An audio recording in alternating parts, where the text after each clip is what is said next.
Estamos falando da prisão de quem carecia de amor fraterno. Acabamos de começar 25 dias de oração em preparação para o novo ano. É um programa internacional para a nossa igreja, e as pessoas que nos seguem no YouTube. Vivemos o fim dos tempos e a igreja deve preparar-se para enfrentar todas as dores e tragédias que se avizinham. A única maneira pela qual a igreja pode se preparar é dar o fruto do Espírito. Tome nota do que vou dizer. A única maneira que a igreja pode se preparar diante das feridas que estão para atingir as pessoas do mundo é produzindo o fruto do Espírito. É graças ao fruto do Espírito que venceremos os poderes no final dos tempos. Estou falando sobre coisas que o Senhor me disse. Alguém me ligou de uma terra estrangeira. Ele me disse: irmão Aston Adon Mbaia, seu testemunho está me perturbando. Não sabemos de onde você tira todos esses detalhes, coisas. Eu não acredito em todas essas coisas. Eu disse: irmão, não se perturbe, pois você não é membro do meu redil. Testifico apenas pela salvação de almas que o Senhor me deu atualmente na igreja local no Congo, e aqueles que estão assistindo ao redor do mundo. O Senhor disse: minhas ovelhas ouvem minha voz e me seguem. Existem almas que estão destinadas a serem transformadas e salvas graças ao meu ministério e ao meu testemunho. As almas que estão destinadas a mim e que o Senhor preparou para mim ouvirão minha voz. Não estou interessado em pessoas que se recusam a acreditar porque não fui enviado a elas. Depois de deixar a prisão de almas que se comprometeram e não cumpriram sua promessa, minha alma ficou perturbada. O Senhor disse: devemos visitar mais câmaras do inferno, pois há almas que serão salvas, graças a este relatório. O Senhor me disse: você vai dizer à noiva para se preparar e estar pronta para o tempo que passou. Estou na porta. E muito em breve eu me revelarei à noiva. Somente aqueles que estão se preparando, observando e orando encontrarão a minha glória. Eu estava triste olhando para o Senhor neste lugar, onde gritos agudos de almas condenadas vinham de todas as direções. Continuei ouvindo gritos de almas perdidas que não me deixavam igual e indiferente. Quando estávamos indo para outro aposento, o Senhor disse: você sabe que muitos não verão minha face porque não aprenderam a amar o próximo. Amo vocês, povo meu, mas vocês devem amar uns aos outros como eu os amo. A única maneira de provar que realmente pertence a mim é amando o seu próximo. Se você for mal com o seu próximo, você nunca verá minha face e meu reino. Irmão, se eu não tiver um amor por você, não verei o reino dos céus. O Senhor disse: o homem é responsável por sua condenação. A direção em que estávamos nos movendo neste lugar levava a um grande portão como uma cidade antiga do Antigo Testamento. O antigo portão estava enferrujado e velho. Rapidamente percebi o desenho de um coração humano no meio deste velho portão enferrujado. Este lugar estava escuro e este portão parece ser aquecido em temperaturas extremas. Percebi que o coração humano desenhado no antigo portão estava realmente escuro. Isso para ilustrar o coração das almas que estavam presas nesta câmara. Guarde o seu coração com toda diligência, pois dele brotam as fontes da vida. Provérbios 4:23. E eu vi no portão antigo a lista de ofensas cometidas por almas que caíram nesta câmara do inferno. O Senhor apontou seu dedo para me mostrar todas as escritas no portão antigo. Fiquei surpreso ao descobrir que a escrita era em aramaico, uma língua terrestre. Jesus disse: não se surpreenda, pois todas as línguas são criadas por meu Pai. Percebi que conseguia ler essa língua, embora não a conhecesse. Meu sentido além do túmulo estava realmente avançado e aperfeiçoado. As almas malditas dentro do recinto eram almas que cometeram crimes escritos no portão. Continuei ouvindo os gritos das almas que atormentavam dentro do recinto. O primeiro crime e ofensa na lista foram as almas que se olhavam como se fossem mais justas do que as outras. Irmão, você não é mais santo e mais justo do que as pessoas que você julga com desprezo. Essa atitude é um pecado. Você não é mais perfeito do que o irmão que você desprezou. O segundo crime e ofensa na lista foram irmãos que não apoiaram outros irmãos. Eles estavam fechando os olhos para a pobreza, vulnerabilidade e fraqueza dos outros.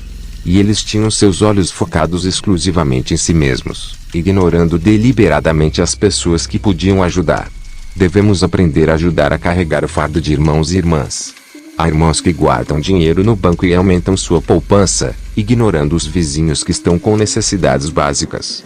Muitos estão deixando de perceber que devem suportar um outro fardo.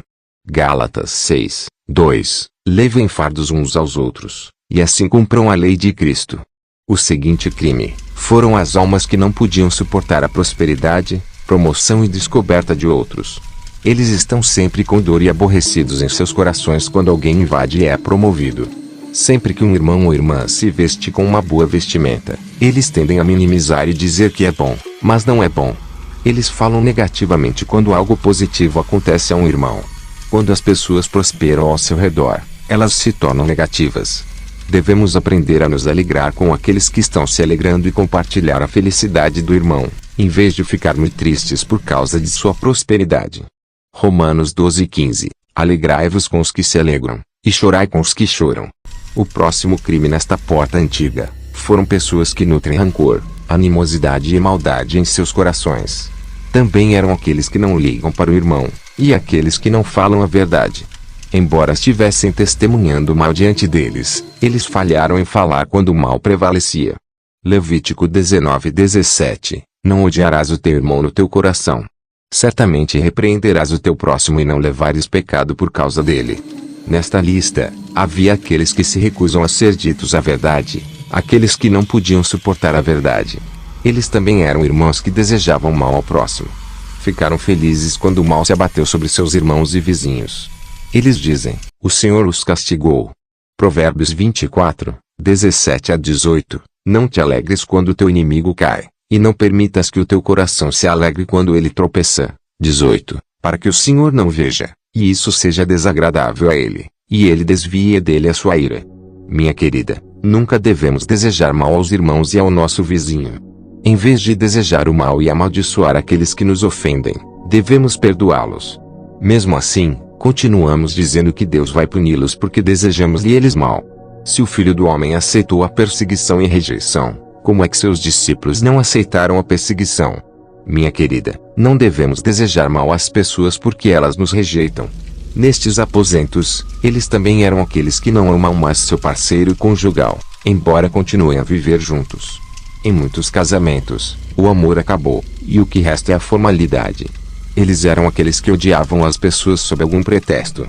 Eles também foram aqueles que pararam de fazer o bem por causa do tratamento e do abuso que sofrem com as pessoas. Nesta câmara, estavam aqueles que amam as pessoas por causa do lucro e dos juros. Eles também eram almas que amam apenas as pessoas de sua raça, sua espécie e sua tribo. Depois de ler a lista de pecados que conduziram as almas até aqui, finalmente entramos nesta câmara pelo portão antigo. Eu vi que havia uma chuva de fogo caindo nesta paisagem. O espetáculo era insuportável naquele lugar, pois nada era como sempre. Foi horrível, algo nunca visto. O lugar era como uma floresta em chamas. Comecei a sentir o cheiro de carne que estava queimando. E eu vi pessoas queimando como carvão nas chamas. Demônios estavam se alinhando com essas almas. Em seguida, passamos por cima dos salpicos de lava. Finalmente, ficamos cara a cara com uma alma que estava em sua cela passando por um tormento insuportável. Mesmo quando o fogo de sua cela estava aumentando, ele se arrependia e dizia a si mesmo: porque eu odiei a ponto de prejudicá-lo. O Senhor disse a ele: amar é antes de tudo, amar aqueles que o ofendem. Enquanto o Senhor falava com o homem, olhei para ele quando sua cabeça foi levantada em nossa direção e ficamos acima de sua cela. Ele disse: Senhor, estou feliz em vê-lo neste lugar.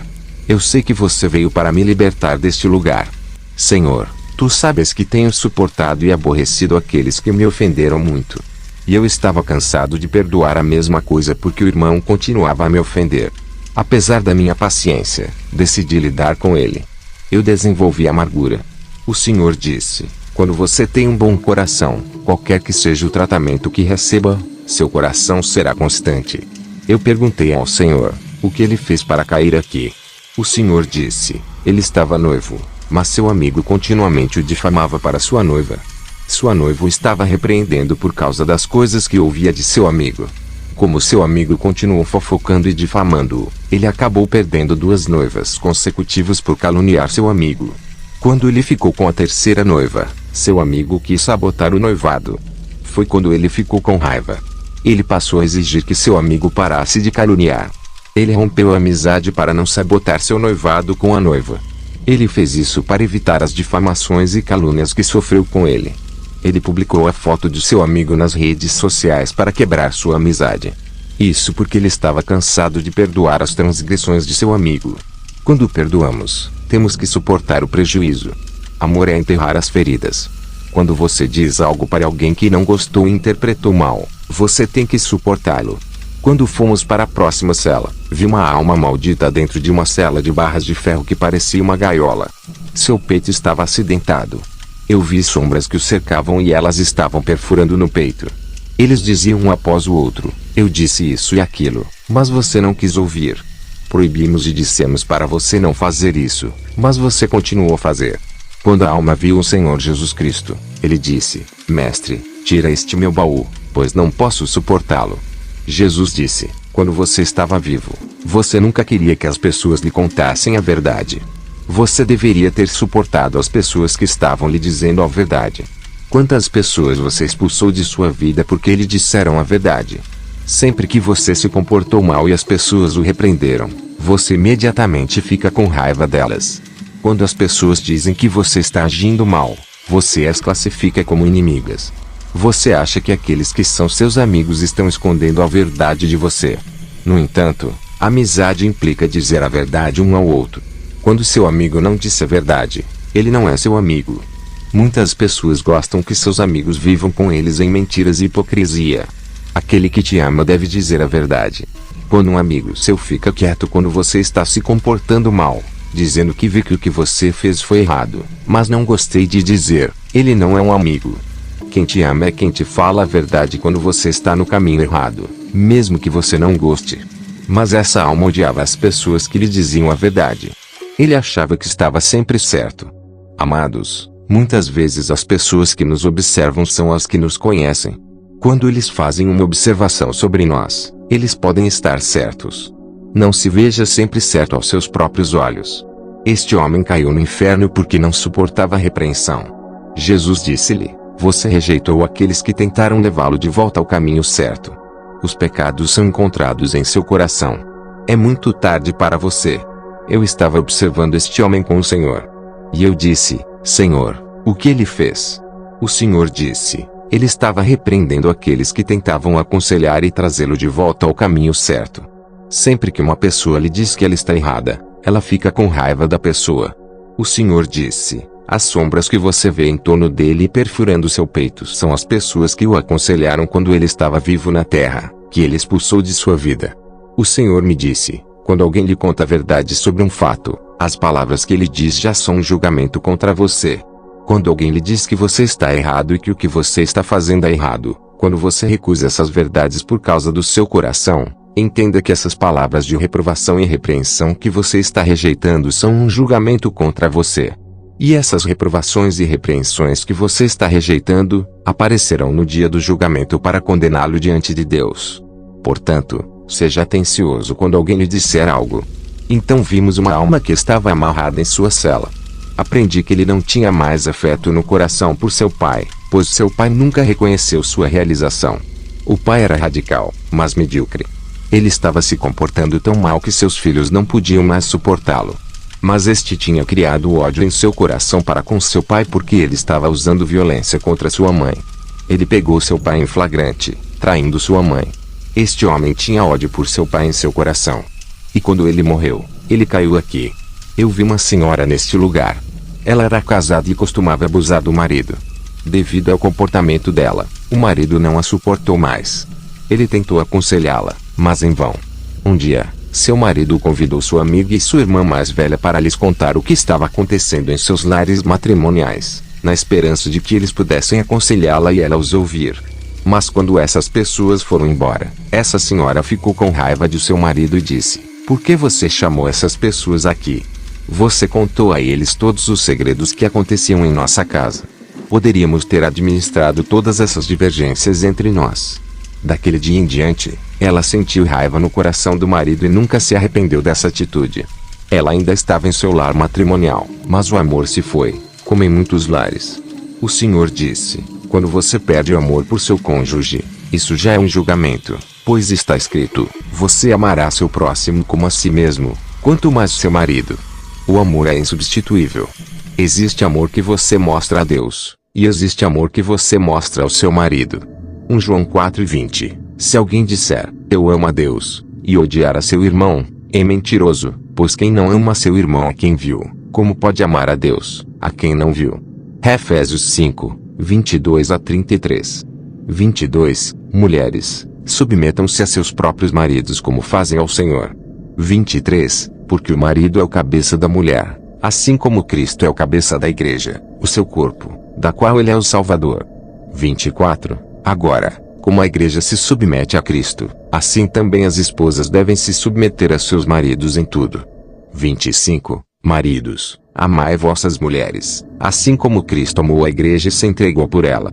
26. Para santificá-la, purificando-a com a lavagem da água pela palavra. 27. E apresentá-la a si mesmo como uma igreja radiante, sem mancha ou ruga ou qualquer outra mancha, mas sagrada e irrepreensível. 28. Da mesma forma, os maridos devem amar suas esposas como a seus próprios corpos. Quem ama sua esposa ama a si mesmo. 29. Afinal, ninguém jamais odiou o próprio corpo, mas eles o alimentam e cuidam dele, assim como Cristo faz com a igreja. 30. Porque somos membros de seu corpo. 31. Por isso, o homem deixará pai e mãe e se unirá à sua mulher, e os dois se tornarão uma só carne. 32. Este é um mistério profundo, mas estou falando sobre Cristo e a igreja.